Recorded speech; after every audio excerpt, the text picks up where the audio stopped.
ఈరోజు జనగామ జిల్లా కొంతమేరకు బస్సులో నుండి యాదాద్రి జిల్లా అట్లాగే సూర్యాపేట జిల్లాలో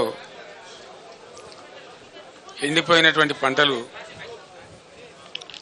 మా బృందం అంతా నాతో పాటు కలిసి పరిశీలించడం జరిగింది. చాలా చోట్ల రైతులు పాపం కన్నీరు మున్నీరయ్యి మమ్మల్ని ఎట్లయినా ఆదుకోవాలి,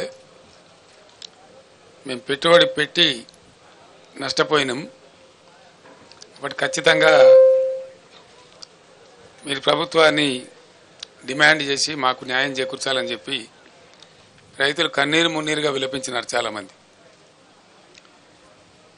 చాలామంది రైతులు నాతో చెప్పింది ఏమంటే, చాలా గ్రామాలలో నీళ్లు ఇస్తామని అన్నారు కాబట్టి, మొదట ఇచ్చిండ్రు కాబట్టి మేము నమ్మి పంటలు వేసుకున్నాము, మొదలే ఇయ్యమని చెప్తే కనీసం వేయకుండా ఉండేవాళ్ళము, మాకు అనవసరంగా ఈ ప్రభుత్వం నష్టం చేకూర్చింది అని చెప్పి వాళ్ళు స్పష్టంగా నాతోనే స్వయంగా చెప్పడం జరిగింది.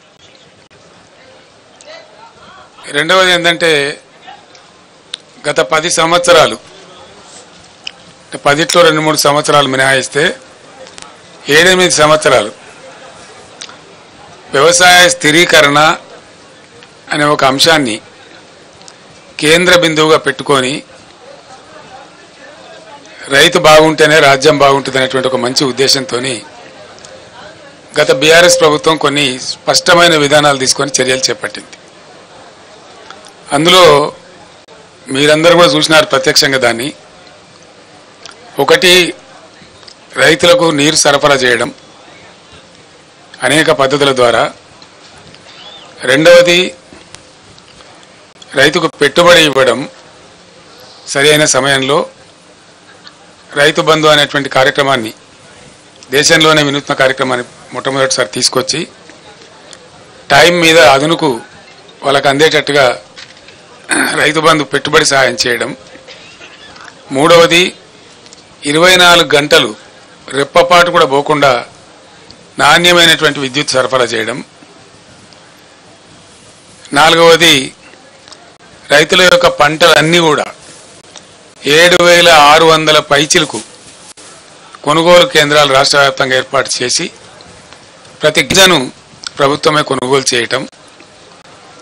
ఐదవది, రైతులకు అనుకోకుండా ఏదైనా సంభవిస్తే వాళ్ళకి రైతు బీమా ఏర్పాటు చేయటం. ఇటువంటి నిర్దిష్టమైనటువంటి పనులతోని వ్యవసాయ రంగం అద్భుతమైనటువంటి దశకు తెలంగాణలో పోయి, దానికి మీరందరూ కూడా సాక్షులు. 2014 ముందు 30-40 టన్నుల ధాన్యం కూడా పండించినటువంటి తెలంగాణ, 3,40 లక్షల టన్నుల ధాన్యానికి మించిన తెలంగాణ 3 కోట్ల పైచిలకు ధాన్యాన్ని ఉత్పత్తి చేసి పంజాబ్కే పోటీగా నిలిచి దేశంలో అగ్రస్థానానికి పోయేటువంటి పరిస్థితికి దూసుకొని పోయింది. ఇది కట్టుకథ కాదు, పిట్టకథ కాదు, ఇది నిజంగా ప్రజలందరి సాక్షిగా, మీ అందరి సాక్షిగా జరిగినటువంటి దృశ్యం మనం చూసినటువంటి. చాలా బరువైనటువంటి గుండెతో నేను మాట్లాడుతూ ఉన్నా, బాధ కలుగుతూ ఉంది. ఇంత షార్ట్ పీరియడ్లో వితిన్ 100 డేస్ 110 డేస్లో ఇంత దుర్భరమైన పరిస్థితి చూస్తామని మేము అనుకోలేదు. రైతులు ఇంత ఏడ్చేటువంటి పరిస్థితికి పోతారని కూడా అనుకోలేదు. మాకే సమాచారాన్ని బట్టి, అందినటువంటి సమాచారాన్ని బట్టి 100 రోజులలో 200 మంది రైతులు ఆత్మహత్యలు చేసుకున్నారు.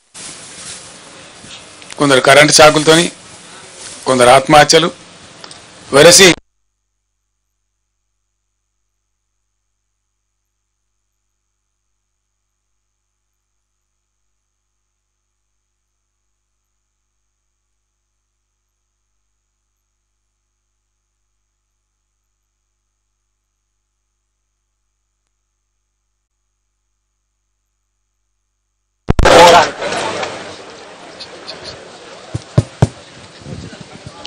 ఇట్లా పోతా వస్తూ ఉంటుంది కరెంటు.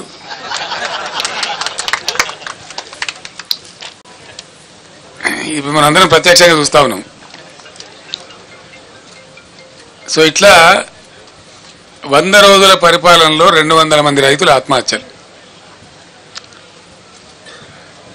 నేను కొద్దిగా బాధపడుకుంటూ మాట్లాడుతున్న ఆవేదనతో, ఎందుకంటే రైతులు మళ్ళా ఆత్మహత్య చేసుకునే దుస్థితి ఈ రాష్ట్రంలో వస్తుందని చెప్పి మేము కళ్ళ కూడా అనుకోలే. ఎందుకంటే చాలా వరకు పనులు మేము చేసి పెట్టినాం, పటిష్టంగా చేసి పెట్టినాం. మరి ఎందుకు సంభవిస్తున్నట్టు ఈ ఆత్మహత్యలు? ఈ లక్షల ఎకరాల్లో పంటలు ఎండిపోతున్నట్టు? దయచేసి జర్నలిస్ట్ మిత్రులతో నేను ప్రార్థిస్తా ఉన్నా, మీరు కూడా ఆలోచన చేయాలి. మీరు ప్రజల పక్షాన ప్రజల కోసం ఉండేవాళ్ళు కాబట్టి నేను మీకు కూడా అప్పీల్ చేస్తా ఉన్నా, ఈ పరిస్థితి ఎందుకు వచ్చినట్టు మీరు కూడా పరిశీలన చేసి రాయండి. ప్రజల పక్షాన్ని నిలబడండి, రైతుల పక్షాన్ని నిలబడండి. ఇది రాష్ట్రం యొక్క మేలును కాంక్షించి. రాజకీయాలు ఎప్పుడు ఉంటుంటాయండి, రాజకీయాలు పెద్ద ఇష్యూ కాదు. రాజకీయం ఎన్నికలు వస్తాయి, గెలిచేటోడు గెలుతాడు, ఓడతాడు, ఎల్లయ్య కాకపోతే పుల్లయ్య కాకపోతే మళ్ళీ ఎవడోడు. అది సాధారణంగా జరిగే విషయం, రొటీన్, దానికి పెద్ద ఇంపార్టెన్స్ లేదు. కానీ ఈ సామాజికమైనటువంటి పరిస్థితి తెలంగాణలో అద్భుతంగా మారి ఉన్నత శిఖరాగ్రాలకు చేరుకొని దేశంలోనే నంబర్ 1 స్థాయికి ధాన్యం ఉత్పత్తిలో ఎదిగిన రాష్ట్రం అనతి కాలంలో, ఇంత స్వల్ప కాలంలో ఎందుకు ఈ బాధకు గురి కావాలి? దీనికి కారణం ఏంటి? నంబర్ 1, అద్భుతమైనటువంటి ప్రపంచ దేశాలు, యుఎన్ఓ దేశంలో దాదాపు 15-16 రాష్ట్రాలు కొనియాడి వాళ్ళు అమలు చేసుకుంటున్న పథకం మిషన్ భగీరథ. ఎందుకు మంచినీళ్ళ కొరత రావాలా? చీఫ్ సెక్రటరీ గారి స్టేట్మెంట్లు ఏమో సోర్సెస్ అన్ని బరాబరే ఉన్నాయి, ఎవరు భయపడే అవసరం లేదు, మీరు అద్భుతంగా ఉండొచ్చని చెప్తా ఉన్నారు. అసలు హైదరాబాద్ సిటీలో ₹1 నల్లా కనెక్షన్ ఇచ్చి 20,000 లీటర్ల ఫ్రీ వాటర్ ఇచ్చి రాష్ట్ర వ్యాప్తంగా ప్రతి ఇంటిలో నల్లా పెట్టి, దీన్ని కూడా మీరు అందరు సాక్షి, జర్నలిస్ట్ మిత్రులు కూడా. దానిలో ఎందుకు లోపం వస్తుందంటే నాకు అర్థం కాదు. ఏం కారణం? మేము అసెంబ్లీలో ఛాలెంజ్ చేసినాం, నేను స్వయంగా యాజ్ ఎ చీఫ్ మినిస్టర్, ఈ టర్మ్ లోపల భగీరథ కంప్లీట్ చేయకపోతే వచ్చే ఎలక్షన్లో మా పార్టీ పోటీ కూడా చేయదు, మేము ఓట్లు కూడా అడగమని చెప్పి అంత ఛాలెంజ్గా చెప్పి తీసుకొని ఆ పథకాన్ని కంప్లీట్ చేసినాం. ఆ తర్వాత 5 ఏళ్ళు బ్రహ్మాండంగా నడిపినాం. బిందె పట్టుకొని ఆడబిడ్డ ఇక్కడ కనబడలే రోడ్డు మీద. పబ్లిక్ స్టాండ్ పోస్ట్స్ అన్ని మాయమైపోయినాయి రాష్ట్రంలో. ఏ టౌన్లో కానీ ఎక్కడ కానీ మంచినీటి ట్యాంకర్ మనకు కనబడలే గత 5 సంవత్సరాలు. మరి ఇప్పుడు ఎందుకు బిందెలు ప్రత్యక్షమవుతున్నాయి? ఎందుకు మళ్ళీ నీటి మూతలు స్టార్ట్ అయినాయి? ఎందుకు నీళ్ళ ట్యాంకర్లు విచ్చలవిడిగా వ్యాపారం చేస్తున్నాయి? హైదరాబాద్ సిటీలో కూడా ట్యాంకర్లు పెట్టాల్సిన దుస్థితి ఎందుకు దాపరిస్తూ ఉంది? ఇవి ఆలోచించాల్సిన విషయాలు. ఇంకో విషయం ఏంటంటే కరెంటు. 1.5 సంవత్సరంలో డిస్ప్రపోర్షనేట్గా చాలా దారుణంగా ఉన్నటువంటి విద్యుత్ రంగాన్ని సుమారు 35,000 కోట్లు ఖర్చు పెట్టి రకరకాల పద్ధతులన్నీ అవలంబించి సెంట్రల్ ఎలక్ట్రిసిటీ అథారిటీని కూడా సంప్రదించి మా మెదడంతా కరగదీసి అద్భుతమైనటువంటి కరెంటుగా మేము తీర్చిదిద్దినాం. భారతదేశంలో అన్ని రంగాలకు 24 గంటలు 1 సెకండ్ కూడా కరెంటు పోకుండా ఏర్పాటు చేసినటువంటి ఘనత మా ప్రభుత్వానికి. అది మీరందరూ అనుభవించినారు, మీరందరూ చూసినారు. ఆనాడు కరెంటు పోతే వార్త, ఇవాళ కరెంటు ఉంటే వార్త అనే కాడికి వచ్చింది. ఇది ఎందుకు వస్తుందండి నాకు అర్థం కాదు. ఒక సెటిల్డ్ సిస్టమ్. విద్యుత్ అనేది చిన్న విషయం కాదు కదా, నోటి మాటలు కాదు కదా, కట్టుకథలు పిట్టకథలు కాదు కదా. ఒక అద్భుతమైన వ్యవస్థ. దాన్ని తీర్చిదిద్ది 7.5-8 ఏళ్ళు అద్భుతంగా మేము మొత్తం ప్రజలకు సరఫరా చేసినాం. కమర్షియల్ కావచ్చు, డొమెస్టిక్ కావచ్చు, అగ్రికల్చర్ కావచ్చు, ఇండస్ట్రీ కావచ్చు, ఐటీ కావచ్చు, ఇంకా మరే ఇతర రంగమైనా కావచ్చు, అందరికి కూడా ప్రజలందరికీ కూడా 24/7 పవర్ అద్భుతంగా సప్లై చేసిన ఒకే ఒక్క రాష్ట్రం భారతదేశంలో తెలంగాణ, అగ్రగామి రాష్ట్రం. మరి ఆ రాష్ట్రానికి ఏం చెదలు పట్టింది? అలా 100 రోజులలో ఇంత అస్తవ్యస్తమైంది. దీని ఉన్న తమాషా ఏంది? కొత్తగా నడిపించేది ఏం లేదు, కొత్తగా మొదలు మోసేది లేదు, కట్టెలు కొట్టేది లేదు, కొత్తగా పెద్ద గడపరాలు పెట్టి తవ్వేది లేదు. ఉన్న వ్యవస్థ ఉన్నట్టు జరిగించలేని అసమర్థత ఏంది, అశక్తత ఏంది? కట్టిన ఇల్లు పెట్టిన పోయి కదా, దాన్ని నడిపించే తెలివి కూడా లేకపోతే ఎట్లా? అంటే మనకు స్పష్టంగా దీన్ని బట్టి అర్థమవుతున్నది ఏంటంటే, ఇప్పుడున్నటువంటి రాష్ట్రాన్ని పరిపాలిస్తున్నటువంటి పార్టీ ప్రభుత్వం యొక్క అసమర్థత, అవివేకం, తెలివి తక్కువతనం, అవగాహన రాహిత్యం, దేన్ని ఎట్లా వాడానో తెలియనటువంటి ఒక అర్భకత్వం మనకు స్పష్టంగా కనపడతా ఉంది. ఉన్న కరెంటును వాడుకోవడానికి తెలివి లేదు, ఉన్న మిషన్ భగీరథ వాడుకునే తెలివి లేదు.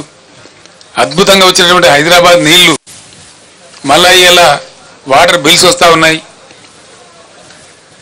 ట్యాంకర్లు వ్యాపారం జరుగుతూ ఉంది, కొనలేక జనం చేస్తూ ఉన్నారు. మళ్ళా జనరేటర్లు, ఇన్వర్టర్లు, కన్వర్టర్లు వస్తూ ఉన్నాయి, మళ్ళా స్టెబిలైజర్లు కొనుక్కునే పరిస్థితి వస్తూ ఉంది. మీ అందరి ఇన్ఫర్మేషన్ కోసం నేను ఒక మాట చెప్తా ఉన్నా. హైదరాబాద్కు పెట్టుబడులు ఐటీ రంగంలో, ఇండస్ట్రీలో అద్భుతంగా వస్తున్న తర్వాత హైదరాబాద్ను పవర్ ఐలాండ్ సిటీగా మార్చినాం మేము. ఎటువంటి పరిస్థితి వచ్చిందంటే ఐటీ కంపెనీ వాళ్ళు, పెద్ద పెద్ద వాళ్ళు, చాలా పెద్దవాళ్ళు, ఇంటర్నేషనల్ దిగ్గజాలు, న్యూయార్క్లో పోతుంది పవరు, లండన్లో పోతుంది, కానీ హైదరాబాద్లో పోదురా అనే స్థితి తెచ్చినాం. అది మీకు నేను బట్టి స్టోరీలాగా చెప్తలేను. దాన్ని ఏం చేసినామంటే బీఆర్ఎస్ ప్రభుత్వం వచ్చిన కొత్తలో ఈ రాష్ట్రంలో నేషనల్ గ్రిడ్కు మన రాష్ట్రం కనెక్టెడ్ లేకుండే, అనుసంధానం లేకుండే. ఒక 5-6 లైన్స్ వార్దా డిచ్పల్లి కావచ్చు, వరంగల్ వరోరా కావచ్చు, అంగుల్ పలాస కావచ్చు, PGCIL power grid corporation of India limited ఎంబడి నేనే చేసి రాత్రింబవళ్ళు వాళ్ళతోని కొట్టాట పెట్టుకొని ఈ 3 లైన్లు కల్పించినాం. దాంతో టోటల్ తెలంగాణ రాష్ట్రం, ఏపీ రాష్ట్రం కూడా మనతో పాటుగా నేషనల్ పవర్ గ్రిడ్కి అనుసంధానమైనాం.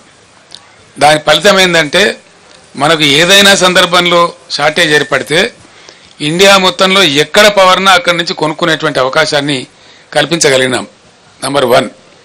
నంబర్ 2, 7,600 మెగావాట్లుగా ఉన్నటువంటి ఇన్స్టాల్డ్ కెపాసిటీని దాదాపు 18,000 మెగావాట్లకు తీసుకుని పోయినాం. In addition to that 1,600 రామగుండంలో, 4,000 Yadadri thermal స్టేషన్లో, అంటే 5,600 మెగావాట్ల పవరు ఇంకా అడిషనల్గా వచ్చేటువంటి సదుపాయాన్ని కూడా కల్పించినాం. మొన్ననే ఎన్టీపీసీ 1,600 మెగావాట్లు ప్రధానమంత్రి స్వయంగా వచ్చి డెడికేట్ చేసినాడు. నేను వాళ్ళు ఎంబడబడి తరిమి దాన్ని చేయించిన ఆ రోజు 10 సార్లు నేను రామగుండం వెళ్ళి మీకు ఏం కావాలో రాష్ట్ర ప్రభుత్వం నుంచి ఏం సహకారం కావాలని చెప్పి అడిగి పర్సూ చేసి దాన్ని కంప్లీట్ చేయించినాం. అఫ్కోర్స్ మా ప్రభుత్వం పోయిన తర్వాత మొన్న వచ్చింది అది, మన ప్రైమ్ మినిస్టర్ వచ్చి దాన్ని డెడికేట్ చేసినాడు. ఇప్పుడు ఆ సప్లై కూడా యాడ్ అయింది. అంటే మా ప్రభుత్వం ఉన్నప్పటికంటే ఇంకొక 1,600 మెగావాట్లలో 85%.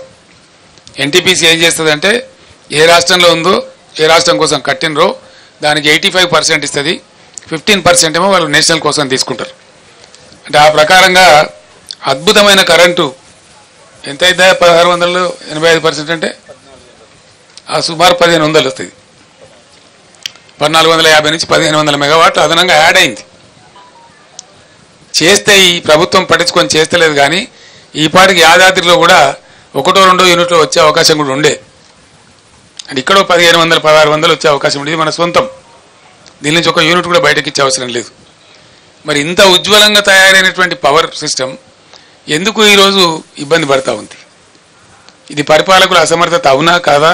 దయచేసి మీరే ఆలోచన చేయాలి. ఇది పని చెయ్యలేనటువంటి, పని చేతగానటువంటి ఒక అసమర్థ ప్రభుత్వ విధానం అనుకోవన్నా దీన్ని ఏ విధంగా అర్థం చేసుకోవాలా? లేదు అంటే మనకు దరిద్రం ఉందంటే అర్థం చేసుకోవచ్చు. ఉండి దరిద్రం ఎందుకండి? ఏం కారణం చేత? ఇంకోటి మనకు తర్వాతనండి, అంత గుర్తించడం అవసరం లేదు, రాహుల్ చెప్తాం, నో ప్రాబ్లం. ఇంత అద్భుతమైన పవర్ సిస్టమ్ ఎందుకు ఫెయిల్ అవుతా ఉంది రాష్ట్రంలో? 7 ఏళ్ళు నడిచినటువంటి సిస్టమ్, 7 years అద్భుతంగా అందరికీ అందుబాటులో ఉన్న కరెంటు స్విచ్ ఆఫ్ చేసినట్టుగా ఎందుకు మాయమైంది? దీనికి ఎవడు సమాధానం చెప్పాలా? ఎవడు బాధ్యత తీసుకోవాలా? ఈ క్రాస్ టాక్ కాదండి రాహుల్ గారు. You question your own heart, what is wrong with the system? 7 ఏళ్ళు 7.5 ఏళ్ళు బ్రహ్మాండంగా నడిచినటువంటి సిస్టమ్ 3 నెలల లోపల నడుస్తలేదు అంటే ఎవల అసమర్థత అండి? ఎవల ఫెయిల్యూర్ ఇది? 100కు 100% నేను ఆరోపిస్తున్నా ఇప్పుడు ఉన్నటువంటి అసమర్థ, అవివేక, తెలివి తక్కువ కాంగ్రెస్ పార్టీ యొక్క అసమర్థత, మరేం కాదు. వాళ్ళకి వాడుకోవస్తలేదు, వాళ్ళకి తెలివి లేదు పాపం. మేమన్నా టెక్నోక్రాట్స్ని పెట్టి నడిపినాం, మాకు తెలివి లేక కాదు. పవర్ సిస్టంలో మొత్తం ఐఏఎస్ ఆఫీసర్లను తొలగించి 100/100% టెక్నోక్రాట్స్ని పెట్టినాం మేము. ట్రాన్స్కో కానీ జెన్కో కానీ డిస్ట్రిబ్యూషన్ సిస్టంలో కానీ 100% టెక్నోక్రాట్స్ని పెట్టినాం. వాళ్ళ ఆధ్వర్యంలో నడిపినాం. వాళ్ళకి తెలుసు ఎట్లయితే బాగా నడపచ్చు అనేది తెలుసు వాళ్ళకు. కాబట్టి సమర్థవంతంగా నడిచింది. ఇప్పుడు వీళ్ళు ఐఏఎస్ ఆఫీసర్లు మొత్తం తెచ్చిపెట్టి వానికి పట్టదు, నా మంత్రులకు పట్టదు, తీరికలు లేవు వీళ్ళకు. వీళ్ళకి రాజకీయాల కోసం తీరికలున్నాయి కానీ ప్రజల అవసరాల కోసం తీరికలు లేవు. రైతు బంద్ వేయడానికి తీరిక లేదు. మేము రైతు బంద్ వేస్తే వారం 10 రోజుల్లో వేసేవాళ్ళం. Within 10 days in all the stretches. మొదలు పెట్టినామంటే 10 days, మ్యాక్సిమం ఎప్పుడైనా 12 days అందరు రైతులకు పడిపోయేది. ఇప్పుడు వీళ్ళు అనుమానాలు కలిగించి 5 ఎకరాలకు ఇస్తామని, 3 ఎకరాలకు ఇస్తామని, 7 ఎకరాలకు ఇస్తామని ఇందులో పెద్ద విజయం సాధించినట్టు, తోకమట కథ చేసినట్టు, అదేదో గొప్ప డంబాసారం అన్నట్టు, అదేదో వేస్ట్ పథకం అన్నట్టు వీళ్ళు ఇష్టారీతిగా మాట్లాడుకుంటా. నేను మాట్లాడలేదండి. ఇది 4వ నెల కాబట్టి నా గొంతు ఇప్తా ఉన్నా. ఎవడైనా కొత్తగా గెలిస్తే వాళ్ళకి టైం ఇస్తాం. 2 months, 3 months, 4 months టైం ఇస్తాం. వాళ్ళు కూడా సర్దుకోవాలా, అర్థం చేసుకోవాలా, అవగాహన చేసుకోవాలి. ఇలా మంచినీటి పథకం ఏందండి Bhagiratha? What is wrong with it? అద్భుతంగా నడిపినమే 5 ఏళ్ళు 6 ఏళ్ళు బ్రహ్మాండంగా ప్రతి ఇంటికి నల్లతో నీళ్ళు వచ్చినాయే రాలేదా? మళ్ళీ ఇవాళ ఎందుకు ఆనాడు ఒక బిందె కనిపించిందా? హైదరాబాద్ నగరంలో కానీ బయట ఊళ్ళల్లో కానీ గ్రామాలలో కానీ ఒకరైనా ఒక ట్యాంకర్ కనబడ్డదా? ట్యాంకర్ల బిజినెస్ కనబడ్డదా? ఇవాళ ట్యాంకర్లు కొనుక్కునే దుస్థితి ప్రజలకు ఎందుకు వచ్చింది? బిందెలు బట్టి మోసుకునే పరిస్థితి తెచ్చినటువంటి కారకులు ఎవరు? ఇవాళ ఆ అసమర్థులు ఎవరు? ఇవాళ గవర్నమెంటు, ముఖ్యమంత్రి, మంత్రులు కాదా? వీళ్ళు సమీక్ష జరిపినరా? కనీసం పట్టింపున్నదా వీళ్ళకు? వ్యవసాయం ఏం జరుగుతూ ఉందని సమీక్ష ఉందా? ఇవాళ పంటలు ఎండినాయి. నాకుండే సమాచారం మేరకు 15 లక్షల పైచిలకు ఎకరాల పంటలు ఎండుతూ ఉన్నాయి. పంటలు ఎండని జిల్లానే లేదు. పంటలు ఎండనటువంటి జిల్లానే లేదు. ఒక్క నల్లగొండ జిల్లాలోనే సాగర్ ఆయకట్టు మిగతాయి కలుపుకుంటే 3.5 లక్షల నుంచి 4 లక్షల మధ్య పంట ఎండిపోతూ ఉంది. అన్ని నియోజకవర్గాలు ఎండుతూ ఉన్నాయి. ఆలేరు నియోజకవర్గంలో ఎండుతూ ఉంది, భువనగిరిలో ఎండుతూ ఉంది, తుంగతుర్తిలో ఒక 25,000 ఎకరాలు. ఈరోజు రైతులు చెప్పినారు. వాళ్ళు చెప్పిన లెక్క నాకు నేను కళ్ళతో చూసిన లెక్క. ప్రతి ఊరికి 200, 300, 400 ఎకరాలు ఎండుతూ ఉంది. ఇవాళ సూర్యాపేటలో ఒక 20-24 ఎకరాలు ఎండుతూ ఉంది. భయంకరంగా సాగర్ ఆయకట్లో కూడా చాలా తీవ్రంగా ఎండిపోయింది పంట. ఎందుకండి? ఏం కారణం చేత ఎండబెట్టిన మీరు సాగర్ ఆయకట్లో? ఈ రోజు కూడా నాగార్జున సాగర్లో even today when I'm speaking to the press MDDL కంటే అబోవ్గా 7 TMC వాటర్ ఉంది. MDDL కింద కూడా మనం వాడుకోగలిగిన మరో 7 TMCల వాటర్ ఉంది. 14-15 TMCల వాటరు ఇప్పుడు కూడా సాగర్లో వాడుకోగలిగే పరిస్థితి ఉంది. ఆనాడు కూడా ఈ బుడముండ KRMB ఉండే. KRMB అంటే ఎవడండి? వాడు మన సూపర్ బాసా? వాడు 2 రాష్ట్రాల మధ్య నీటి పంపిణీకి సమన్వయకర్త గంతే. వాడే మనకు బాస కాదు కదా. వానికి అప్పచెప్పి టోటల్ ప్రాజెక్టును తెలివి తక్కువగా, తెలివిహీనంగా ఆ కేంద్ర మంత్రి తీయగపుల్లగా మాట్లాడితే KRMB చేతిలో మొత్తం అధికారాన్ని అప్పచెప్పి ఇలా నాగార్జున సాగర్ కట్ట మీదకి ఎక్కలేనటువంటి దుస్థితిని తీసుకొచ్చిన అసమర్థ ప్రభుత్వం ఎవరండి? ఎప్పుడు మమ్మల్ని కూడా KRMB నిరోధించేది, మేము దటాయించేది వాళ్ళను. మాకంటే ఆంధ్ర ఎక్కువ తీసుకున్నది పోయిన 2-3 సంవత్సరాలలో. మా క్యారీ ఫార్వర్డ్ ఇవ్వాలి, మాకు రైట్ ఉన్నదని చెప్పి వాళ్ళు ఆపిన తూములు లేపి 4 తళ్ళు 3 తళ్ళు ఇచ్చినాం. 8 పంటలు నాగార్జున సాగర్ కింద 1 ఎకరం కూడా ఎండనేయకుండా పండించినాం. దాదాపు 18 పంటలు కొన్ని వర్షతలతోని దాదాపు 8 సంవత్సరాల పాటు ఎండనీయలే, 1 ఎకరం కూడా ఎండనీయలే. ఇవాళ ఎందుకు లక్షల ఎకరాలు ఎండిపోయింది సాగర్ కింద? ఎందుకు అల్లాడుతున్నది రైతాంగం? ఇది బాధ కాదు రైతులది.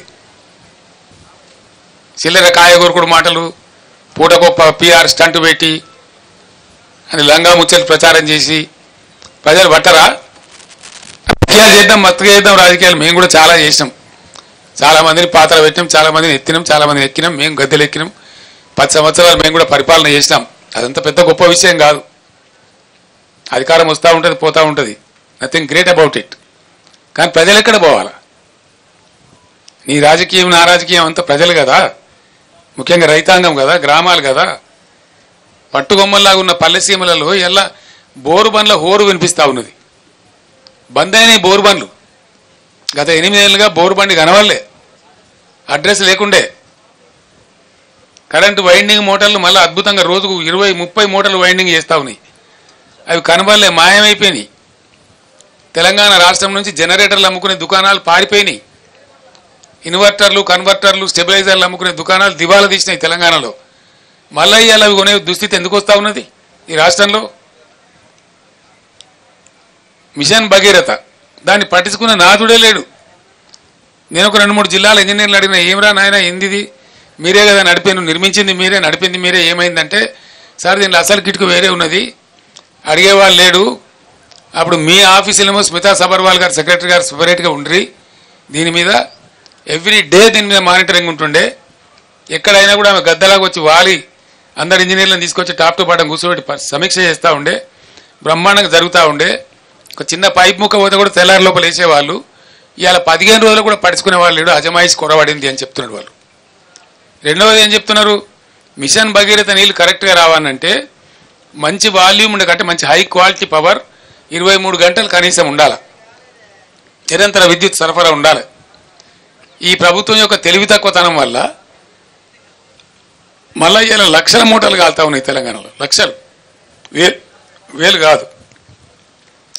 ఒక్కొక్క రైతు మూటలు 2 సార్లు 3 సార్లు కూడా కాలుతా ఉన్నాయి. ఆరాటానికి పాపం వాళ్ళు ఏం చేస్తారు, పుట్టకొచ్చిన పని చేను, ఈంతున్న చేను ఇక వండుతుందేమో, 4 గిన్నెలు వండితే బతుకుతామేమో అని చెప్పి కొత్తగా బోర్లు వేయటం, వాగులలో చెలుమలు తీయటం, వరద కాలువలలో చెలుమలు తీయటం, క్రేన్లతో పూడికలు తీయడం, మాయమైన అన్ని మళ్ళీ ప్రత్యక్షమైనాయండి 100 రోజులకే. మాయమైన ట్యాంకర్లు ప్రత్యక్షమైనవి, మాయమైన బిందెల మూత ప్రత్యక్షమైంది, మాయమైన మంచినీళ్ళ కొరత ప్రత్యక్షమైంది, మాయమైన కరెంటు కొరత ప్రత్యక్షమైంది, మాయమైనటువంటి క్రేన్లు ప్రత్యక్షమవుతున్నాయి పూడికలు తీయడానికి, మాయమైన బోరుబావులు మళ్ళీ హోరెత్తుకుంటూ తిరుగుతూ ఉన్నాయి. ఇంత రూపంలేనా? జర్ర కేసీఆర్ గల్మ దాటంగానే కట్కేసినట్టే బంద్ అవుతాయా? ఏమన్నట్టు, ఎందుకు జరుగుతున్నట్టు పరిణామాలు? నేను జోక్గా చెప్తానండి, దయచేసి ఇది సమాజం యొక్క విషయం, ప్రజల యొక్క విషయం. ఇంకా 3 నెలలు గడవాలా, జూన్ చివరికి పోతే తప్ప మళ్ళీ ఈ ఊటలు రావు. అది భగవంతుడు మన నుంచి మంచి వర్షాలు కురిస్తే ఏ జూలై 15కో 20కో మనకు మళ్ళీ ఊటలు వస్తాయి. వర్షాలు భారీగా కురిస్తే అప్పుడు భూగర్భం మళ్ళా జలంతో నిండితే అప్పుడు వస్తాయి.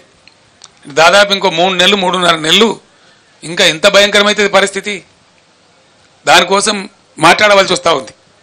నేను బాధతో మాట్లాడుతున్నా, దుఃఖంతో మాట్లాడుతూ ఉన్నా. అద్భుతమైన మంచినీళ్ళ సదుపాయం ఉన్న తెలంగాణ నా కళ్ళ ముందే 100 రోజులలో ఇంత నాశనం అవుతుంది. నా కళ్ళ ముందే బిందెలు పట్టుకొని తిరుగుతారు, నా కళ్ళ ముందరనే బోర్లు వేసుకునే దుస్థితి వస్తుంది, నా కళ్ళ ముందరనే మళ్ళీ ట్యాంకర్లు కొనుక్కోవాల్సిన దౌర్భాగ్యకరమైన పరిస్థితులు వస్తాయి అని నేను అనుకోలే. నిజంగా కళ్ళలో నీళ్ళు తిరుగుతా ఉన్నాయి కొన్ని సందర్భాలు చూస్తూ ఉంటే. ఎందుకు షార్టేజ్ ఉండాలండి నీళ్లు? ఏ కారణం చేసి షార్టేజ్ ఉండాలా? What is the reason for that? అదేం లేదు. మేమేం చేసినామండి, హైదరాబాద్ ఏనాటికైనా ప్రధానం కాబట్టి ఎల్లంపల్లి నుంచి సింగిల్ లైనే ఉంది, అక్కడ నుంచి ఎక్కువ వచ్చే అవకాశం లేదు. ఒకటే లైన్ వేసేప్పుడు అంతే చేసిండ్రు. సంవత్సరానికి 10-12 టీఎంసీ వస్తుంది. కృష్ణ నుంచే ఫేజ్ ఉందని చెప్పి సాగర్లో డెడ్ స్టోరేజ్ ఉంటుందని, 100 టీఎంసీల పైచీలకు డెడ్ స్టోరేజ్ ఉంటుందని పాత అక్కంపల్లి మీదనే ఆధారపడకుండా 1450 కోట్లతో మేము సుంకిశాల ప్రాజెక్ట్ కూడా మంజూరు చేసినాం. అది కూడా ఆల్మోస్ట్ దగ్గర పడ్డది.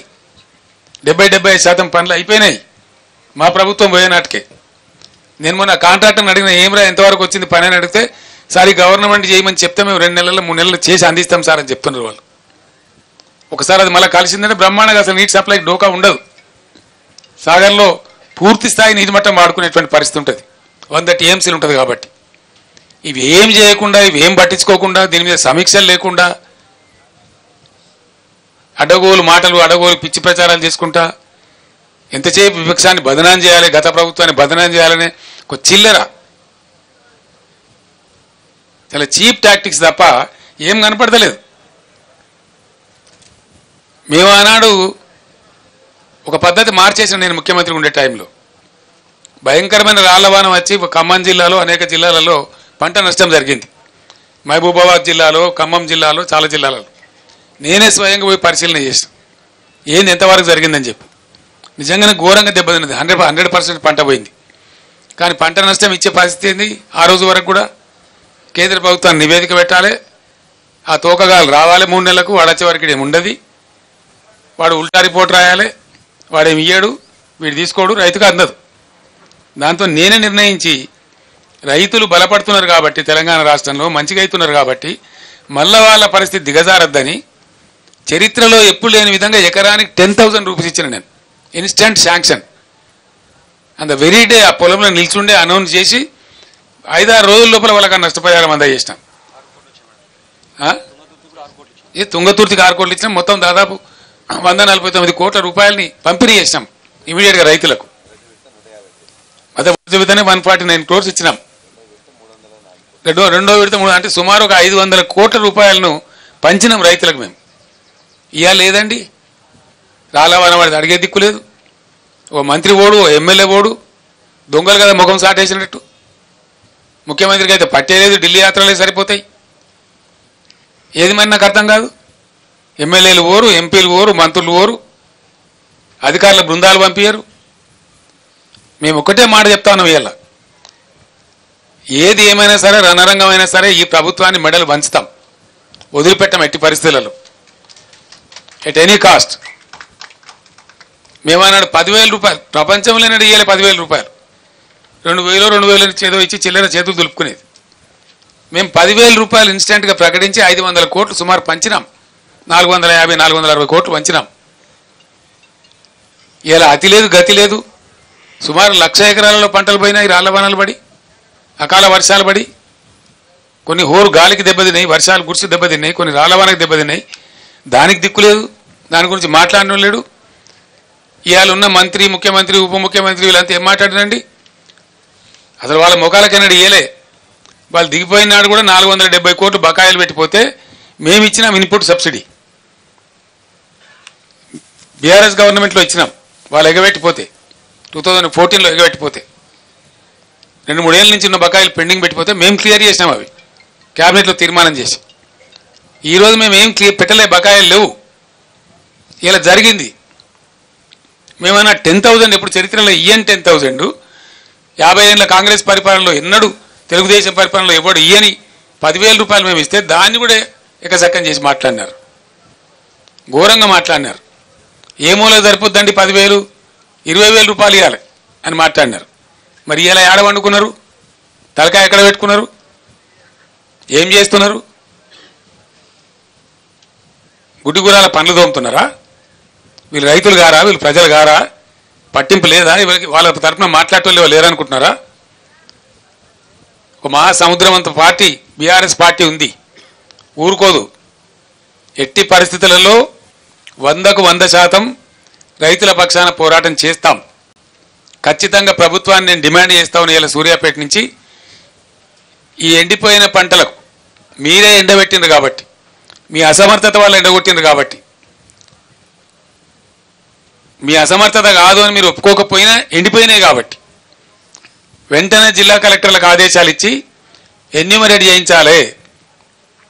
ప్రతి ఒక్క ఎకరం ఏ జిల్లాలో, ఏ గ్రామంలో, ఏ మండలంలో, ఏ రైతుది ఎంత ఎండింది అవి లెక్కలు తీయాలి. అండ్ ఖచ్చితంగా ధరలన్నీ పెరిగినాయి కాబట్టి, భారమైంది కాబట్టి ఇలా 25,000 రూపాయలు నష్టపరిహారం ప్రతి రైతుకు ప్రతి ఎకరాకు చెల్లించాలి. This is our demand. చేసేంతవరకు మిమ్మల్ని వేటాడతాం, వెంటాడతాం, ధర్నాలు చేస్తాం, నిద్రపోనీయం. ఎక్కడికక్కడ మీ మంత్రులను, మీ ఎమ్మెల్యేలను నిలదీస్తాం గ్రామాలలో. ప్రజాస్వామ్యంలో డెఫినెట్గా అడిగే హక్కు మాకు ఉంటుంది కాబట్టి, ప్రధాన ప్రతిపక్ష పార్టీగా ప్రజల పక్షాన మాకు ప్రజలు ఇచ్చిన పాత్ర అదే కాబట్టి మేమది న్యాయం చేయాలి. వాళ్ళ గొంతే మేము ఇవ్వాలి. ఈ రాష్ట్రంలో ప్రధాన ప్రతిపక్ష 39 ఎమ్మెల్యేలను గెలిపించి మేమేం రౌట్ కాలే. ఈ రాష్ట్రంలో మీరు ఒక్కరినో ఇద్దరినో కుక్కలో నక్కలను గుంజుకొని ఓహో ఆహా అని సంఖ్యలు గుద్దుకోవచ్చు. అది చాలా చీలర, చీప్ టాక్టిక్స్. అది it's a cheap political stunt which is uncared. ప్రజా సమస్యల ముందు, ప్రజల యొక్క బాధ ముందు, ఎండిన పంట పొలాల ముందు ఈ చిల్లర రాజకీయాలు కాదు. ఇవి నడుస్తూనే ఉంటాయి, దీనికి పెద్ద ఇష్యూ కాదు.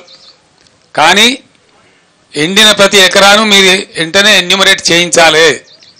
మా బీఆర్ఎస్ దళాలు తిరుగుతున్నాయి, మేము ఎన్యూమరేట్ చేస్తూ ఉన్నాం. మా మంత్రులు, మా మాజీ మంత్రులు, ఎమ్మెల్యేలు, ఎంపీలు ఉన్నోళ్ళంతా మా ఎమ్మెల్సీలు తిరుగుతూ ఉన్నారు. ఖచ్చితంగా తీస్తాం, లెక్కలు పెడతాం, మిమ్మల్ని బజార్లకు ఈడిస్తాం, 100కు 100% మీ చేత కక్కిస్తాం. అది మీరు కట్టి తీరాలి, అది ప్రభుత్వ బాధ్యత. ఆనాడు మేము ఇచ్చినాం, మమ్మల్ని లెక్కసక్కలాడిన మీరు. ఇలా మేము డిమాండ్ చేస్తూ ఉన్నాం 25,000 రూపాయలు ప్రతి ఎకరానికి కట్టి ఇవ్వాలి. దానికోసం డెఫినెట్గా మిషన్ భగీరథ నీళ్ళ సప్లై కూడా వెంటనే పునరుద్ధరించాలి. కరెంటు కూడా ఏముందండి నాకు అర్థం కాదు. పెద్ద మగవాళ్ళకి అసెంబ్లీలో ఉపన్యాసాలు చెప్పినారు. కరెంటు అప్పులు చేసింది, కరెంటు అప్పులు చేస్తా. అది ఎవరి కోసం చేస్తుందండి? కరెంటు అప్పులు చెయ్యాలి, ఎందుకు చేయకూడదండి? నేను అడుగుతా ఉన్నా. రైతాంగం పంటల మీద పెడతారా? ఆయన నేను చెప్పిన అసెంబ్లీలో గంట సేపు చెప్పిన ఉపన్యాసంలో పీక్ అవర్స్ వచ్చినప్పుడు ఒక 2 నెలల పాటో 3 నెలల పాటో నెలకో 1,100-1,400 కోట్లు పెట్టి 1,400-1,200 కోట్లు కాదు ఇక్కడ ఇష్యూ, ఎన్ని కోట్లు అన్నది కాదు. ఎంత కరెంటు షార్టేజ్ ఉంటే అంత పర్చేజ్ చేయాలి, ఇవ్వాలి, సప్లై చేయాలి. మేము అదే పని చేసినాం. అందుకే ఆనాడు రెప్పపాటు కరెంటు పోలే. మేము ఇప్పటికప్పుడు సమీక్షలు చేసుకొని కొంతమేరకు పెంచిన తర్వాత అప్పటికి లోడ్ ఏర్పడుతుంది అన్నమాట. అనూహ్యమైన లోడ్ వస్తుంది. మా అప్పటికంటే ఇప్పుడు ఎక్కువ లోడ్ ఏం రాలే, అంతే 500-600 మెగావాట్లే వచ్చింది. మేమున్నప్పుడు పీక్ లోడ్ 14,900 పైచీలకు పోయింది. మొన్న పీక్ లోడ్ 15,600లకు పోయింది. అంటే దాని అర్థమైంది ఒక 600-700 మెగావాట్లు ఎక్కువైంది. అది మీరు కొంటలేరు. మీరు కూడా కొంత కొంటున్నారు, కానీ ఎంత అవసరమో రైతులకు, రాష్ట్ర ప్రజలకు అంత మీరు కొంటలేరు. కాబట్టి కరెంటు వస్తలేదు. చాలామంది రైతులు నాతో చెప్పినారు, ఎందుకు కాలుతున్నాయి మోటార్లు? మొన్నటిదాకా 8 ఏళ్ళు కాలని మోటార్ ఎందుకు కాలుతుంది సార్? చాలాసార్లు వస్తున్నది పోతున్నది, వస్తున్నది పోతున్నది. రోజులో 5 సార్లు 6 సార్లు 7 సార్లు వస్తున్నది పోతున్నది. అక్కడక్కడ మా వాళ్ళు సభలు మాట్లాడుతుంటే పోతా ఉన్నది. ఇదే జగదీశ్వర్ రెడ్డి గారు సూర్యాపేట సభ, నల్లగొండలో సభ మాట్లాడుతుంటే 5 సార్లు పోయింది. పోయినప్పుడల్లా బయట కింద కూర్చున్న వాళ్ళంతా జై కాంగ్రెస్ అంటున్నారు. ఇది పరిస్థితి. అయినా మీకు సీమ కుట్టినట్లేదు, మీకు బాధ లేదు, ఇబ్బంది లేదు. ఈసారి బడగాడుపులు ఉంటాయని చెప్తున్నారు, భయంకరమైన గాడుపులు ఉంటాయని చెప్తున్నారు. అయినా మేము పట్టించుకునే పరిస్థితి లేదు. కానీ మేము మాత్రం ఊరుకునే పరిస్థితి కాదు. ఎట్టి పరిస్థితులలో మీకు అసలు పట్టింపలేదు రైతులంటే. రైతు బంద్ చేయడానికి పెద్దగా హరిగోస పెట్టినారు వాళ్ళను. వస్తుందా రాదా ఒక భయంకరమైనటువంటి పరిస్థితి తెచ్చినారు. సాగునీరు ఇవ్వడంలో విఫలమైనారు, తాగునీరు ఇవ్వడంలో ఘోరంగా విఫలమవుతా ఉన్నారు. ఏం కారణం? ఇప్పటికైనా మేల్కోండి.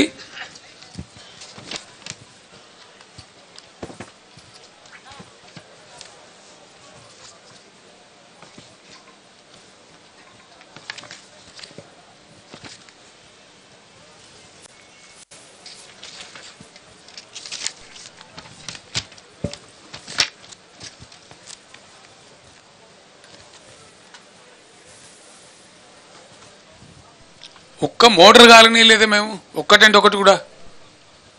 ఒక ఎకరం ఎండనీయలేదే, ఎక్కడ కూడా ఎక్కడ ఎండనీయలేదండి. ఎట్లా ఉంటుందంటే మీకు పరిస్థితి నేను ఎక్స్ప్లెయిన్ చేస్తా ఉన్నా. ఎస్ఆర్ఎస్పిలో నీళ్ళు తక్కువైనాయి. నిజాం సాగర్లో కూడా అంతంత మాత్రమే ఉండే. ఒక 20 టీఎంసీల నీళ్లు దైవవశాత్తు సింగూర్ ప్రాజెక్టులో ఉండే. సింగూర్ టు నిజాం సాగర్ తెచ్చి, నిజాం సాగర్ టు ఎస్ఆర్ఎస్పి తెచ్చి, మేము తెచ్చి ఎస్ఆర్ఎస్పి ఆయకట్టుకి ఇచ్చినాం. మొన్న కూడా ఉండే సింగూర్లో నీళ్లు 20 టీఎంసీ. ఇవాళ ఈరోజు నేను మీతో మాట్లాడే టైంలో 17 టీఎంసీ ఉంది సింగూర్లో. ఏం బీమార్ వచ్చిందాక అర్థం కాదు. జస్ట్ ఒక 3-4 టీఎంసీలు గ్యాప్ నింపితే అయిపోయేది. కాళేశ్వరంలో పోయే నీళ్లు కూడా వృధాగా సముద్రానికి వదిలిపెట్టి ఒక చిల్లర డ్రామా కోసం, చీప్ టాక్టిక్స్ కోసం ఏముందని దానిలో ఏం ప్రపంచం మునిగిపోయినది. దాన్ని ఏదో ప్రచారం చేసి ప్రపంచం గుట్టుకుపోయినట్టు, భూమండలం అంతా కింది మీద అయినట్టు, దానిలో ఎందో జరిగిపోయినట్టు ఓ లంగా కథ పెట్టుకొని మీ అసమర్థతను కప్పించుకోవడానికి చేసినారు. పోయే నీళ్ళని వృధా వదిలిపెట్టినారు. మొన్నటి వరకు అండి, మొన్నటి వరకు విచిత్రం ఏంటంటే మొన్నటి వరకు కూడా 6,000, 7,000, 8,000 క్యూసెక్లు పోయినాయి. సింగిల్ మోటార్ నడిపి కూడా కాలువలు నడిపేయచ్చు, నీళ్ళు నడపచ్చు, బ్రహ్మాండంగా నడపండొచ్చు. అద్భుతంగా నీళ్ళు ఎత్తే అవకాశం ఉండే. డిసెంబర్లో మంచి నీళ్ళు పోతాయి. వీళ్ళు గవర్నమెంట్కి వచ్చే టైంలో 25,000 30,000 క్యూసెక్ల నీళ్ళు పోతూ ఉంటాయి. ఏమైంది దాన్ని ఎత్తడానికి నాకు అర్థం కాదు. తీయమా? ఎమర్జెన్సీ ఉంటుంది తీయమా? పైన ఉన్నటువంటి బ్యారేజ్లలో నీళ్ళు ఏదో తమాషా కోసం వదిలిపెట్టి సిపిఐ వాటర్ పోతుంది. దాన్ని ఏదో ఫోటోలు తీసి వీడియోలు తీసి అదేదో మొత్తం కథమే అయిపోయిందని ఓ లంగా ప్రచారం చేసి ఏమున్నదని తోకుంటుందా? నిన్న కూలిపోయిందో బ్రిడ్జి అన్నాం కడతా ఉంటే ఉత్తరప్రదేశ్లో బీహార్లో జరుగుతుంది. నిర్మాణం చేస్తే దానికి జరుగుతుంది. నాగార్జున సాగర్ కుంగిపోయింది కుడివైపు బ్యారేజ్, మళ్ళీ పునరుద్ధరించలేదా? చేయలేదా? కడెం ప్రాజెక్టు కొట్టుకపోలేదా? ఓవర్ డ్యామ్ అమెరికాలో 4 సార్లు కొట్టుకపోయింది. ఇడిచిపెట్టిండ్రా వాళ్ళు? పోతే అప్పుడప్పుడు పోతాయి. కొంతమంది ఇంజనీర్ల తప్పు వల్లనో అనుకోకుండా ఏర్పడిన ఫలితాల వల్లనో గోదావరిలో ఎక్కువ వచ్చింది, దానివల్ల జియాలజీలో ఏదైనా కింది మీద అయితేనో లేదా పిల్లల కింద ఇసుక కొట్టుకపోతుందో జరుగుతుంది. అదే ప్రళయం బద్దలైనట్టు దానికి పెద్ద గందరగోళం పెట్టి అదే ఇక ప్రపంచం అన్నట్టు ఒక చిల్లర రాజకీయ కథ చేసి నీళ్ళు ఇయ్యాల నీళ్ళని వదిలిపెట్టండి మీరు. ఇంకా విచిత్రం ఏందండి, సమ్మక్క బ్యారేజ్కి ఏమైంది? దేవాలయ నీళ్ళు ఎందుకు పంపు చేస్తలేరు? ఎందుకు ఇలా స్టేషన్ కాన్పూర్లో జనగామలో ఆలేరులో ఎందుకంటే పెడుతున్నారు పొలాలు? ఏం రోగం వచ్చింది మీకు? పవర్ సేవ్ చేస్తారట. ఎవరి కోసం సేవ్ చేస్తారంటే రైతులు ఉరిదీయడానిక. అసెంబ్లీలో నేను మాట్లాడుకుంటూ చెప్పిన, ఇప్పుడు పిచ్చోడు కూడా మాట్లాడితే ఇంత కరెంటు అంత కరెంటు అని మాట్లాడితే నేను చెప్పిన, ఏం చెప్పిన నేనంటే 20,000 కోట్లు కాదు 30,000 కోట్లైనా ఖర్చు పెడతాం మా రైతుల గురించి. పెట్టేది మా రైతుల గురించి కదా, మా పంటల గురించి కదా. బరువుగా పంటలు పండితే 4 ఏళ్ళలో తీరిపోతాయి ఇవన్నీ. రాష్ట్ర ఆర్థిక స్థితి బాగుపడుతుంది, రైతుల యొక్క ఆర్థిక స్థితి బాగుపడుతుంది. పెట్టే పెట్టుబడులు ఎవరి కోసం పెడతామండి? రాష్ట్రంలో ప్రజల అభివృద్ధి కోసం పెడతాం. ఓన్లీ పారిశ్రామికవేత్తలే కాదు కదా, గ్రామసీమలలో రైతులు మంచిగా అయితే కూడా బాగానేట్టే కదా, స్టేట్ ఎకానమీ బలపడుతుంది కదా. అట్లే కదా మేము జిఎస్డిపి పెంచింది. 4.5 లక్షల కోట్లున్న జిఎస్డిపిని 14.5 లక్షల కోట్లకు తీసుకొని పోయినాం. మోడీ ప్రభుత్వ సహాయ నిరాకరణ ఉంటే కూడా బ్రహ్మాండంగా పెంచినాం మేము. ఇవన్నీ జూటా మాటలా? మేము చెప్తున్నామా? ఒకవైపు పారిశ్రామికను పెంచినాం, ఐటీని పెంచినాం. మేం చెప్తానే మీ డంబాచారం. ILO ఇంటర్నేషనల్ లేబర్ ఆర్గనైజేషన్ జెనీవాలో ఉంటుంది. వాళ్ళు మొన్న విడుదల చేశారు. 3 సంవత్సరాలు 2019 నుంచి 2021 వరకు తెలంగాణ రాష్ట్రం భారతదేశంలో బ్రహ్మాండమైన ప్రగతి సాధించింది. 17 లక్షల మందికి పరిశ్రమలలో ఉద్యోగాలు కల్పించిందని చెప్పి ILO ప్రకటించింది. మన పేపర్లలో వచ్చింది. ఇంటర్నేషనల్ లేబర్ ఆర్గనైజేషన్ వాళ్ళు పైరవీలు చేస్తే ప్రకటించరు, దండం పెడితే ప్రకటించరు, నిజంగా జరిగితేనే ప్రకటిస్తారు. అటు పారిశ్రామికంగా అభివృద్ధి చేసినాం, ఐటీలో అభివృద్ధి చేసినాం, జిఎస్డిపి పెంచినాం, పర్ క్యాపిటా పెంచినాం, బడ్జెట్ పెంచినాం. అట్లనే రాష్ట్ర రైతాంగాన్ని కంటికి రెప్పలా కాపాడుకున్నాం. నేను బరువైన గుండెతో మాట్లాడుతున్నాను. ఎందుకంటున్నా అంటే 1 ఎకరం ఎండని తెలంగాణలో మీరు ఇలా 15-16 లక్షల ఎకరాలు ఎండబెట్టినారు మీ అసమర్థత వల్ల. నష్టమే. ఎండిపోవడం అనేది ఎట్లయినా ఎండిపోవడమే. పంట పెట్టగానే పోతే కరువు వస్తే అదొక దరిద్రం. కానీ అలా సగం మీరు నీళ్ళు ఇస్తారని నమ్మి పెట్టుబడులు పెట్టిండ్రు. పాపం వాళ్ళు ఎరువులకు పెట్టిండ్రు, ట్రాక్టర్ దున్నకాలకు పెట్టిండ్రు, కూలీలకు పెట్టిండ్రు, విత్తనాలకు పెట్టిండ్రు, పురుగుల మందులకు పెట్టిండ్రు. ఆ పెట్టిన పెట్టుబడి అంతా గట్టున పోయిందని చెప్పి లాస్ట్ విలేజ్ అయిందండి. అది ఎల్కారం అనే విలేజ్లో ఒక మహిళ నా మీద పడి ఏడిచింది. ముసలామ పాపం. నీళ్ళు ఇస్తామన్నారు సార్, పెట్టుకున్నాము, 2-3 తళ్ళకి ఇచ్చిండ్రు, నాట్లు వేసుకోమన్నారు, మేము నమ్మి పెట్టుకున్నాం గవర్నమెంట్ కదా అని మధ్యలో బంద్ చేసి మా పంటలు పోయినాయని చెప్పి చేయి పెట్టి చూపెడతా ఉంది. ఇటంతా 1500 ఎకరాలు ఎండిపోయిస్తారని చూపెడతా ఉంది. నేను బస్సు ఎక్కినాక అడిగితే బస్సులకి వెళ్ళి హైట్ ఉంటాం కాబట్టి దూరం కనబడుతుంది, నాకు కూడా కనబడతా ఉంది కళ్ళకు. ఎందుకు ఎండగొట్టాలి నాకు అర్థం కాదు. మొన్న ఇంకా తమాష ఏంటంటే వీళ్ళ తెలివి తక్కువతనాన్ని కప్పిపుచ్చుకునే పరిస్థితి. మొన్నటిదాకా నీళ్ళు సార్ పేపర్లో మీరు ఉత్తరం రాగానే మొన్న తెలంగాణ దొంగలు ఇడిచినట్టు తెలంగాణ ఇడిచిన కాలువ అని చెప్తుండ్రు. మొన్న ఇడిచిడు ఎందుకు నాకు అర్థం కాదు. 15 రోజుల కింద ఇడిచి అయిపోవు కదా, చాలా పంటలు బతుకుతున్నాయి కదా, లాస్ట్ 2 తల్లులేక కూడా ఎండిపోయిన పంటలున్నాయి కదా. ఇదేం వ్యవహారం నాకు అర్థం కాదు. నిజంగా హృదయంతో మనసుతోని ఒకనాడు ఉద్యమం చేసేటప్పుడు ఇదే సూర్యాపేట తుంగతుర్తి ఏరియాలలో కాలువలలో తిరుక్కుంటూ నేనే చెప్పిన ఇది సమైక్య రాష్ట్రం ఉంటే మన మునిమన్మలు కూడా ఈ కాలువలలో నీళ్ళు రావని, తెలంగాణ వస్తేనే వస్తాయని చెప్పిన నేనే. వచ్చిన తర్వాత మేము ఎంత శ్రద్ధ పడ్డామో, ఎంత కష్టపడ్డామో, ఏ విధంగా కాళేశ్వరం కట్టి ఇంటర్వ్యూన్ చేసి ఎస్ఆర్ఎస్పీని పైకే సరిపెట్టి ఎంత నీళ్ళు తెచ్చినామో అందరు మీరు చూసి, మీరు సూర్యాపేట వాసులు మీ కళ్ళారా చూసారు ఎంత అద్భుతంగా నీళ్లు వచ్చినాయో, పంటలు ఎట్లా పండినాయో. చాలా చోట్ల మాకు జాలుగారుతున్నాయి సార్ పొలాలని మాట్లాడిన మాటలు కూడా మీరు కళ్ళతో చూసినారు. ఆ జాలుగారిన పొలాల జాలు మాయం చేసిన దొంగ ఎవడు, ఎలా అసమర్థుడు ఎవడు, దీనికి జవాబు చెప్పేవాడెవడు?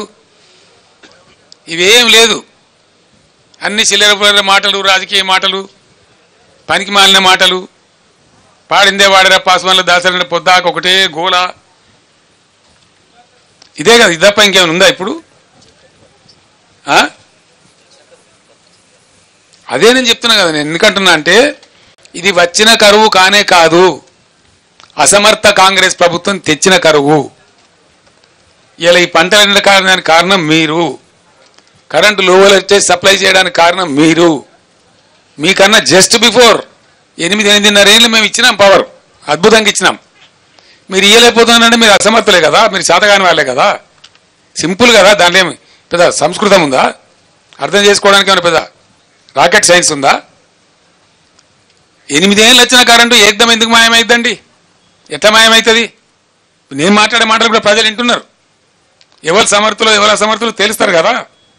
దీనిలో దాచిపెట్టడానికి ఏముంది? ఇలా మాయ మచ్చింద్ర చేయడానికి ఏముంది?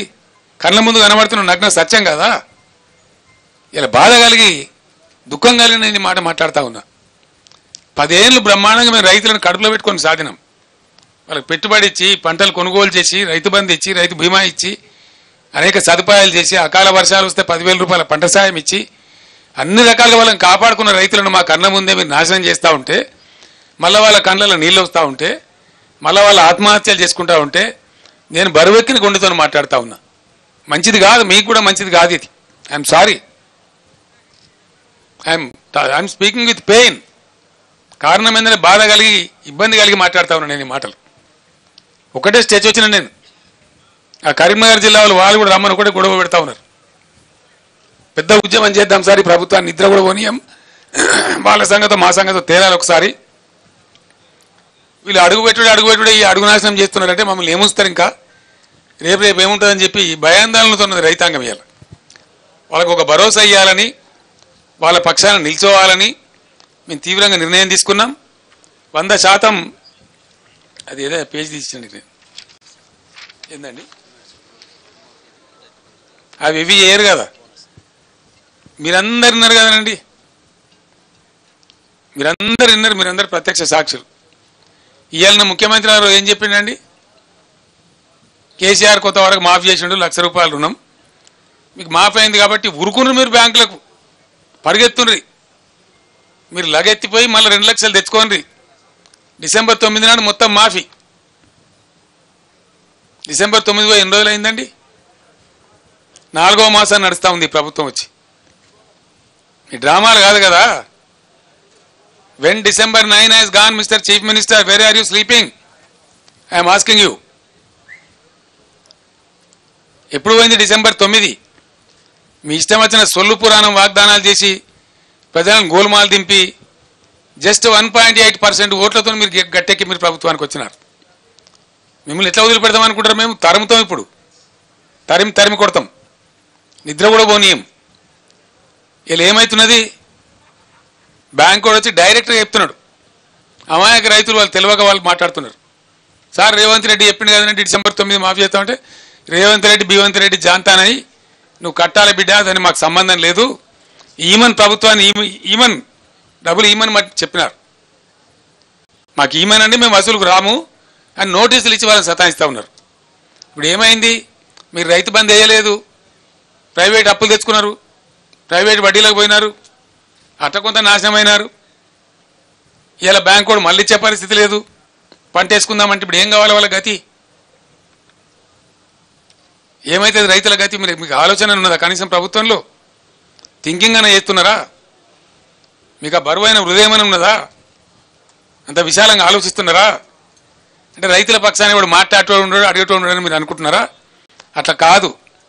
బీఆర్ఎస్ నేను రైతులను ఒక్కటే చేతులెత్తి దండం పెట్టి చెప్తా ఉన్నా, దయచేసి మీకు దండం పెడతాను, ఆత్మహత్యలు చేసుకోకండి, ఎట్టి పరిస్థితుల్లో చేసుకోకండి. మీ కేసీఆర్ మీ బీఆర్ఎస్ మీ పరంగా రణరంగమైన సృష్టిస్తుంది, యుద్ధం చేస్తుంది. ప్రధాన ప్రతిపక్షంగా మాకు బాధ్యత మీరు ఇచ్చినారు, మేము నిద్రపోము ఊరుకోము. 2-3 నెలలు టైం ఇవ్వాలి, ఎందుకంటే మాకు పుండాకోరు వ్యవహారం అవుతుంది. ఓర్వలేనితనం లెక్క వాడైతే గెలవంగానే వీళ్ళు మొదలుపెట్టిన దుకాణం ఓర్వలేకపోతున్నారు అని అంటారు. కాబట్టి నేను 4వ నెల దాకా నా నాలుక కూడా తెరవలే. 1-2 మీటింగ్లు పెట్టినాం కేఆర్ఎంకి ఇచ్చినప్పుడు, అంత తప్ప నేను మాట్లాడలే, ఎక్కడ కూడా మాట్లాడలే. మీ ఇష్టం వచ్చినట్టు దురుసుగా నోటుగా చరిత్రలో ఏ ముఖ్యమంత్రి మాట్లాడినంత మొరటుగా ఈనాతీనంగా మాట్లాడినా నిందించినా నేను 4వ నెల దాకా ఓపిక పట్టిన తప్ప నా నోరు తెరవలే. ఇలా లక్షల ఎకరాల పంట ఎండిపోతా ఉంటే చూస్తూ ఊరుకోలేం. కాబట్టి నేనే స్వయంగా చూద్దామని వచ్చిన. ఎమ్మెల్యేలు ఇతర నాయకులు తిరిగి చెప్తా ఉంటే ఒక అదే కాదా అన్ని పోయినాయి. మీరు ఎన్ని వాగ్దానాలు ఎగబెడతాం అనుకుంటున్నారా? మీరు వాగ్దానాలు ఎగబెట్టి అందరం ఊరేగుదాం అనుకుంటున్నారా? పండనీయం బిడ్డ జాగ్రత్త, మిమ్మల్ని చేస్తాం, పరిగెత్తిస్తాం ఎక్కడికక్కడ. ఇది ప్రజాస్వామ్యం. మీరేదో 4 కార్యకర్తల మీద 4 పోస్టులు ఇంకా తమాష ఏంటంటే తుంగతుర్తిలో ఏలేవడో చెప్తున్నాడు, సార్ మీకు వస్తే చెప్తామని చెప్పి కాంగ్రెస్ వాళ్ళు బెదిరిస్తున్నారు సార్ అని చెప్తున్నాడు. రైతులనట కేసీఆర్ పర్యటనలు వచ్చి వాడు చెప్పొద్దట, షికాయత్ చేద్దట, వాళ్ళకి కలిగిన బాధ కూడా చెప్పుకోవద్దట, సోషల్ మీడియాలో పోస్టులు పెట్టొద్దట, పోలీసులు పోయి బెదిరిస్తున్నారు. నేను పోలీసు సోదరులు కూడా విజ్ఞప్తి చేస్తా ఉన్నా, ఇవి ప్రజాస్వామ్యం, ప్రజలు ఉంటారు, ప్రజల బాధలు ఉంటాయి. డెమోక్రసీలో మీరు అతిగా పోవద్దండి అనవసరంగా. ఎవరు పర్మనెంట్ కాదు, మేము కూడా 10 years ఉన్నాం. 10 yearsలో మేము పనిచేసిన కాంగ్రెస్ నశానికి కూడా ఉండకపోతుండే, ఒక్కడు మిగలకపోతుండే. మేము ఈ దుర్సుప్రవర్తన చేయలే.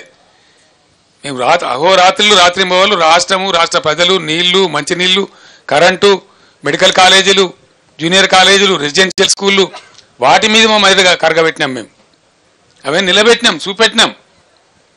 ప్రజల కళ్ళ ముందు ఉన్నాయి ఇప్పుడు అవన్నీ. మేము గాలి మాటలు చెప్తలేం. 10 ఏళ్ళు మా హృదయాన్ని, మా మెదడును, మా సమయాన్ని ఖర్చు పెట్టి మేము ఆ పని చేసినాం.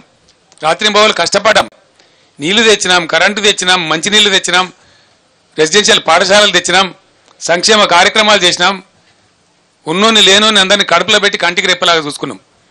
అదే ప్రజలకి ఇలా మీరు మోసం చేస్తామంటే ఊరుకోం. మీరేం చెప్పిండ్రు? 2 లక్షల రుణమాఫీ ఏమైంది? ఎందుకు మీరు స్పందిస్తలేరు? ఎప్పటికి చేస్తారు? ఎందుకు చెప్తలేరు? బ్యాంకులు మించి ఎందుకు మాట్లాడతలేరు? బ్యాంకు నోటీసులు ఇస్తే మంత్రులు, ఎమ్మెల్యేలు, ముఖ్యమంత్రి ఎందుకు మౌనం పాటిస్తున్నారు? దానికి సమాధానం కావాలి. మేము రైతాంగం పక్షాన, ప్రజల పక్షాన అడుగుతా ఉన్నాం. మళ్ళా పంటలు వేసుకోవాలి, ఇప్పుడు ఎండినా మళ్ళీ వేసుకోవాలి. రైతులు ప్రిపేర్ కావాలి, తెచ్చిన బాకీలు కట్టాలి, కాలిపోయిన మోటార్ల పైసలు బాకీలు తెచ్చిన అవి కట్టాలి, బోర్లు తవ్వితే లక్షలు ఖర్చు అయినాయి రైతులకు, అవి కట్టుకోవాలి. ఇది బ్యాంకు అని బాధలు. అటు మోటార్లు కాలుడు, ఇటు బ్యాంకులు బాధలు పెట్టుడు, ఇటు వడ్డీ వ్యాపారులు బాధలు పెట్టుడు, ఇవన్నీ ఒక పక్క. ధాన్యం కొనుగోలు మేము 7,600 పైచీలు కేంద్రాలు పెట్టినాం. ఎన్ని కేంద్రాలు పెడతారో ఇప్పటికి చెప్తలేరు. రేపటి నుంచే కొనుగోలు అన్నారు. ఫస్ట్ ఏప్రిల్ నుంచి ఏప్రిల్ ఫుల్ చేద్దాం అనుకుంటున్నారా? ప్రజలను ఏం చేద్దాం అనుకుంటున్నారు? ఎన్ని పాత కేంద్రానికి ఒక కేంద్రం తక్కువ పెట్టినా ఊరుకోము. పోయిన పంట పోను, కొత్త పంట వస్తుంది. కాబట్టి ఆ వచ్చే పంటకు 500 బోనస్ కట్టి తీరాల. ఎట్టి పరిస్థితులలో మిమ్మల్ని వేటాడతాం. 500 రూపాయల బోనస్ ఇస్తామని మీరు చెప్పినారు, అన్ని పంటలకు ఇస్తామన్నారు, లిస్టు ప్రకటించినారు, మేనిఫెస్టో ఉంది. ఖచ్చితంగా ప్రతి పంటకు మీరు బోనస్ ఇవ్వాల్సిందే. వరి వస్తున్నది కాబట్టి వెంటనే 500 రూపాయల బోనస్ ఇవ్వాలి. దానికోసం అందరూ అన్ని జిల్లాల బీఆర్ఎస్ నాయకులకు నేను మనవి చేస్తా ఉన్నా. 2వ తేదీ నాడు, ఏప్రిల్ 2 నాడు జిల్లా కలెక్టర్లకు రైతుల పక్షాన మెమోరాండంలు సమర్పించండి. 500 బోనస్ ప్రభుత్వం ఇవ్వాలని చెప్పి మీరు ఇవాళ జిల్లాల వాళ్ళు జిల్లా కలెక్టర్లకు మెమోరాండంలు ఇవ్వండి. అదే టైంలో ఏప్రిల్ 2వ తేదీ శాసనసభ్యులు, శాసన మండలి సభ్యులు ప్రభుత్వానికి హైదరాబాద్లో మేము కూడా అక్కడ విజ్ఞాపన ఇస్తాం. మేము ప్రజల తరఫున డిమాండ్ చేయాలి కాబట్టి, ఆ రికార్డు ఉండాలి కాబట్టి 2nd నాడు మేము కూడా అక్కడ ఇస్తాం. మీదేమో జిల్లాలలో ఎక్కడ నాయకులు అక్కడ ఇవ్వండి. బోనస్ ఇస్తారా ఇవ్వరా వీళ్ళకి తెలుస్తుంది కాబట్టి 6వ తేదీ ఏప్రిల్ 6వ తేదీ నాడు అన్ని నియోజకవర్గ కేంద్రాలలో 500 రూపాయల బోనస్ ఇవ్వాలని చెప్పి ఖచ్చితంగా దీక్షలు చేయండి. ఒక 1 డే దీక్ష, నిరాహార దీక్షలు అవసరం లేదు. ఈ తోలుమందం ప్రభుత్వానికి కడుపుండా తినే కూర్చొని దీక్ష చేయండి చాలు. వీళ్ళ కోసం మనం ఉపవాసం ఉండే అవసరం లేదు. మంచిగా టిఫిన్ తిని లంచ్ తిని కూర్చొని దీక్ష చేయండి, నినాదాలు చేయండి. ఆ ప్రకారం బోనస్ ఇవ్వని చెప్పి నిరసన దీక్షలు కూడా చేస్తాం. ఆ తర్వాత కల్లాల దగ్గర కూడా మేము ఎండగడతాం, కొనుగోలు కేంద్రాల దగ్గర మేము నిలదీస్తాం. డెఫినెట్గా బోనస్ ఇచ్చేదాకా మిమ్మల్ని వదిలిపెట్టే ప్రశ్న లేదు. దయచేసి రైతాంగానికి నేను మళ్ళొకసారి అప్పీల్ చేస్తా ఉన్నా, ఆత్మహత్యలు చేసుకోకండి, ఏం మునిగిపోదు. వీళ్ళు ఇప్పుడున్న అసమర్థులేం శాశ్వతం కాదు. మీ పక్షాన మేమున్నాం, పోరాడతాం, బ్రహ్మాండంగా పోరాడతాం. కాబట్టి దయచేసి మీరు ఆత్మహత్యలు చేసుకోవద్దు. ఎట్టి పరిస్థితులలో ఏం కానీయం. మేము ప్రతిపక్షంలో ఉన్నా ప్రభుత్వంలో ఉన్నా మీరు ఇచ్చిన తీర్పును శిరసావహించి మీకోసం సేవ చేయడానికే ఉన్నాం. బీఆర్ఎస్ పార్టీ బ్రహ్మాండంగా పనిచేస్తాం. కాబట్టి ఏం ఇబ్బంది పడాల్సిన అవసరం లేదు. రాజకీయాలు ఎప్పుడు నడుతూనే ఉంటాయి, రాజకీయాలు ఒక పక్క జరుగుతూనే ఉంటాయి, కానీ ఈ పని కూడా ఒక పక్కన చేస్తూనే ఉంటాం. దీన్ని వదిలిపెట్టే ప్రశ్న లేదు. కాబట్టి ఎట్టి పరిస్థితులలో ప్రభుత్వాన్ని నిద్రపోనీయం, మేము నిద్రపోం, మీ పక్షాన ఉంటాం. కాబట్టి దయచేసి రైతు సోదరులకు నా విజ్ఞప్తి, అందరం కలిసి యుద్ధం చేద్దాం. మీరు రెడీగా ఉండండి, సిద్ధంగా ఉండండి. ఎక్కడికక్కడ ప్రజాస్వామ్య పద్ధతిలో మనకు హక్కు ఉంది కాబట్టి ఫైట్ చేద్దాం, యుద్ధం చేద్దాం. వాళ్ళు ఇచ్చిన వాగ్దానాలు అమలు చేసేదాకా, ప్రతి ఒక్క వాగ్దానం అమలు చేసేదాకా వెంటబడి తరిమి చేయించుదాం, లేకపోతే గద్దె దిగుమని చెప్పుదాం చేత కాకపోతే. ఆ విధంగా ముందుకు పోరాడదాం, మన హక్కులు సాధించుకుందాం. కానీ మీరు మాత్రం ఆత్మస్థైర్యం కోల్పోయి ఎటువంటి పరిస్థితులలో దయచేసి ఆత్మహత్యలు చేసుకోవద్దు, నిరాశకు గురి కావద్దు. ధైర్యంగా ఉండండి. మీ పక్షాన బీఆర్ఎస్ ఉంది, కేసీఆర్ ఉన్నాడు, ఎవ్వలేం ఆగం కాలేదు. కాబట్టి ముందుకు పోదాం, పోరాటం చేద్దాం. ఆ రకంగా ముందుకు పోదామని తెలియజేస్తా ఉన్నా. No questions today, no politics today. నేను తేలే 4,000 తెచ్చిన నేను. ఇనవా బాబు, బీ పేషెంట్ మిస్టర్ రాహుల్. నేను శాంక్షన్ చేయించింది 4,000 మెగావాట్ల థర్మల్ స్టేషన్. దాంట్లో వాళ్ళు ఏమన్నారంటే 1,600 మెగావాట్లు ఇమీడియట్ చేసిస్తాం, మీరు మాకు కావాల్సిన సదుపాయాలు ఇవ్వమన్నారు. అప్పుడు నేను ముఖ్యమంత్రిగానే దానికి వాటర్ అలొకేట్ చేసినాం, ఎల్లంపల్లి బ్యారేజ్ నుంచి భూమి అలాట్ చేసినాం, వాళ్ళు అడిగిన పర్మిషన్లను ఇచ్చినాం, మొదలు పెట్టినారు. 2 ఏళ్ళు ఆలస్యమైంది, అయినా 1,600 మెగావాట్స్ వచ్చింది, యాడ్ అయింది. Then what is your question?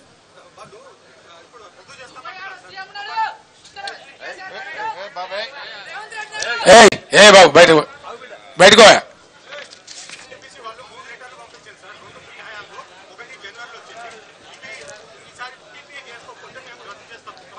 ఎవరు చేసుకోవాలి ఇప్పుడు పీపీఏ? మరి చేయాలి కదా. అదే దానికి నన్ను అడతావా క్వశ్చన్? దానికి నన్ను అడతావా అంటున్నా నేను అనేది. మా హయాంలో కమిషన్ కాలే మిస్టర్ రాహుల్. మాజీ పవర్ మినిస్టర్ నా పక్కనే ఉన్నారు, మాజీ పవర్ మినిస్టర్ నా పక్కనే ఉన్నారు. నేను పూర్తి సమాచారం మాట్లాడుతున్నా. దాన్ని ఏమంటారంటే సిఓడి చేయడం అంటాడు, కమర్షియల్ ఆపరేషన్ స్టార్ట్ చేయడం. మా టైంలో కాలే. మొన్న కదా ప్రధానమంత్రి వచ్చి కంప్లీట్ ఫైనల్ అయిన తర్వాత మొన్న నేషన్కి అంకితం చేసిండు ఆయన. ఇప్పుడు ఎవరు చేయాలి? పీపీఏ చేయాలి కదా. దానికి నన్ను క్వశ్చన్ అడతావా? మీరు అందరూ వినాలా. మేము డిమాండ్ వాళ్ళు ఇచ్చింది మాకు, మేము ఉన్నప్పుడే ఇచ్చిందండి. Government is a continuous process. మీరు సిఓడి చేయండి, స్టార్ట్ చేయండి, మేము చేస్తామని చెప్పినాం. ఇయ్యాల కాదు కదా.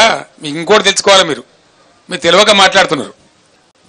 మీరు తెలుసుకోవాల్సింది ఏంటంటే మేము పీపీఏ చేస్తేనే కదా వాళ్ళ జనరేషన్ పని స్టార్ట్ చేసింది, వర్క్ బిగిన్ చేసింది. ఆ రోజు మేము పీపీఏ చేసినాం. That it self is an agreement. కొత్తగా చేయాల్సింది ఏముండదు. సిఓడి చేసిన తర్వాత మామూలుగా రొటీన్ నడిచిపోతుంది అంతే. అది మామూలు ఫార్మల్ లెటర్. ఎగ్జాక్ట్లీ.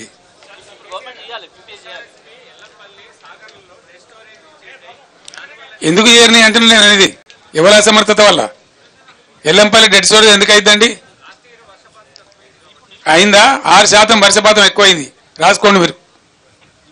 6% ఎక్కువైందండి వర్షపాతం. సాధారణ వర్షపాతం కంటే 6% వర్షపాతం ఎక్కువ పడ్డది.